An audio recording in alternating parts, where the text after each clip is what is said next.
Reason से अगर आपने ब्रेक दबाना है तो सबसे पहले अपनी गाड़ी में आपने क्लच यूज़ करना है। ये होता है सिर्फ क्लच के साथ ब्रेक यूज़ करने का लर्नर वालों के लिए। ठीक है, लर्निंग का मतलब होता है कि आप स्लो चलोगे, आपके पास स्पीड रहेगी 20 से 30।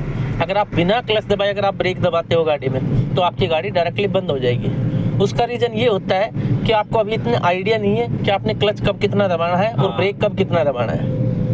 ठीक है, तो इसलिए आपने जब भी ब्रेक यूज़ करना है ये माइंड में घोल के पी लो आप। जब तक आप लर्निंग में हो, सीधा स्ट्रेट जाने दो रेस बढ़ा के।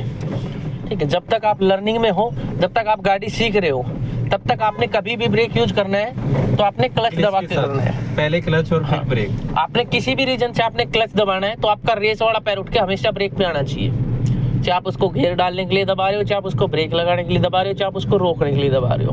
हमारे माइंड में कई बार ये क्वेश्चन होता है कि यार क्लच दबाने से क्या होता है। क्लच दबाने से जो इंजन का सर्कुलेशन है कम हो जाता है। ठीक है, वो फ्री हो जाता है। ठीक है, जैसे क्या है कि गेंद उसमें हम एक फोर्स करके फेंकते हैं उसको, अगर हाथ हट जाता है तो हमारा वो फोर्स हट जाता है उससे, वो अपनी गति से जाती है और धीरे धीरे कम होती है। उसको हम अगर रोकते हैं तो वो रुकती है, अदरवाइज अपनी गति से जब तक उसकी गति कम नहीं होती जब तक वो खत्म नहीं होती है। ठीक है, तो एक चीज़ पे आप देखो कि फोर्स हट रहा है, एक उस पर हम फोर्स कर रहे हैं तब वो स्लो चल रही है। फर्स्ट गियर डालो। एक चीज़ पे हम जब फोर्स कर रहे हैं तो वो स्लो चल रही है।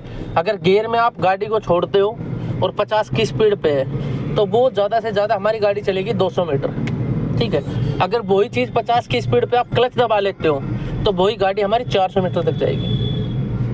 क्योंकि जो फोर्स होता है ना, गियर का जो फोर्स होता है गिरारी टाइप में होता है इनमें, जैसे अपने गिरारी होती है ना वो वाली टाइप में। जब तक वो गियर डलता है तो वो फंसी रहती है, और जब क्लच दबा देते हो तो गियर एक तरह से न्यूट्रल हो जाता है, तो गिरारी फ्री हो जाती है तो तेज़ घूमेगी।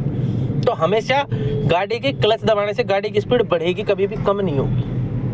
ठीक है, आप 80-90 की स्पीड में अगर आप क्लच दबा के ब्रेक दबाओगे तो पहले गाड़ी की स्पीड बढ़ेगी, आप ब्रेक दबाओगे तो कम होगी। जैसे गाड़ी मेरी मतलब जा रही है सीधी जी, और मेरे को एकदम मतलब ब्रेक लेना